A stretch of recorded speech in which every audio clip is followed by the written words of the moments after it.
I like the best tasting vegetables, fruits and vegetables. I like the best flavor.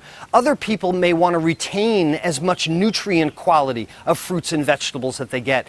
Some people might be concerned about supporting their local farmers and their local agriculture.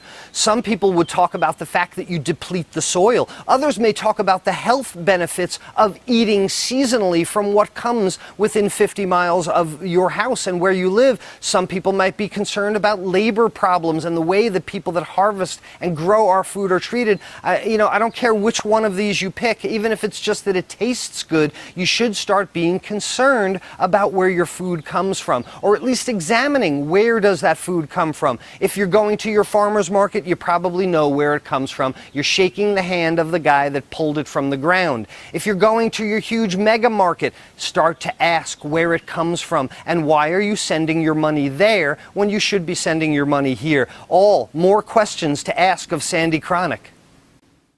I'm Chef Todd Moore. My mission is empowering people to cook without recipes. They experience the freedom to cook what they want, how they want it, the confidence to take control and try new things, the health benefits of fresh, wholesome foods, and the family-strengthening bonds of dinner time together, as well as the money they save by eating well. Live without rules, cook without recipes. It's a no-recipe lifestyle.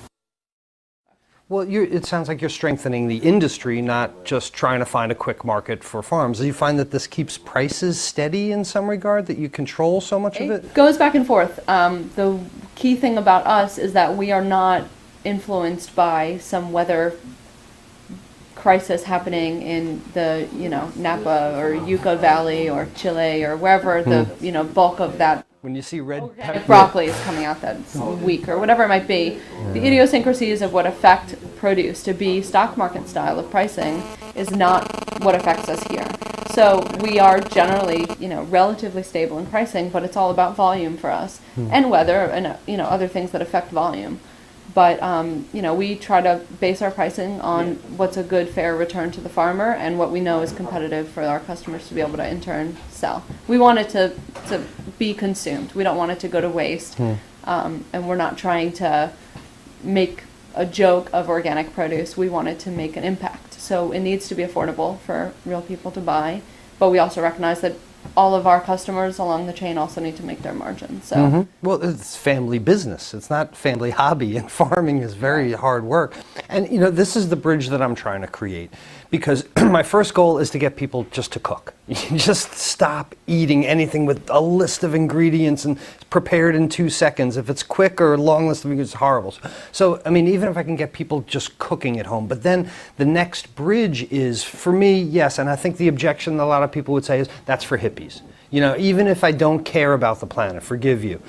Even if I don't care about biodiesel, even if I don't, from a chef's perspective, and I do care about those things, the flavor of a strawberry that's grown locally versus those California strawberries, the flavor of a tomato that was actually green before they injected it or waxed it or gassed it and drove it and bumped it and bounced around in the truck. I came back from Tim Bass, and that was one of the things that he said, like, I was, why is your tomatoes better? Well, they don't get bounced around in the truck. They're not bruised. Right. And then people go to the grocery store and they think as if these things are created in a factory. I've seen people pour over a tomato for 15 minutes because there's a little bruise on it. These are natural items. These are grown by the local farmers. So my long way around that question is, if you don't care about the biodiesel and you don't care about the planet, how about the difference in nutrients? Have your farmers ever done studies? Has the group ever done studies in just, beside the flavor, but getting it as close to when it was picked? There is some good research that's come out, certainly not from ECO or any of our farmers. We're not doing research on that, but there has been some interesting research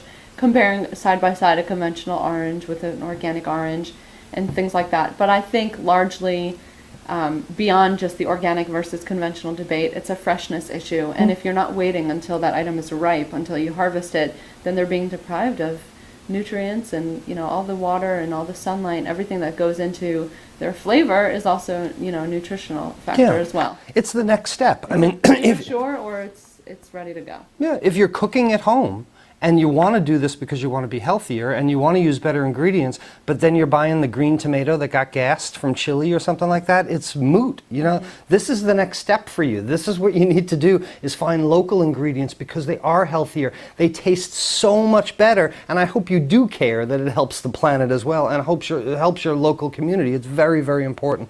Sandy, I really, really appreciate you explaining it. I want to do so much more exploring of all your farmers. Cool. Can you point me towards some people that I can go talk to that are actually practicing these things, that actually day by day are working hard to get wholesome, nutritious, excellent tasting, bright red, deep green foods to our people? Can you point me towards some of them? Absolutely.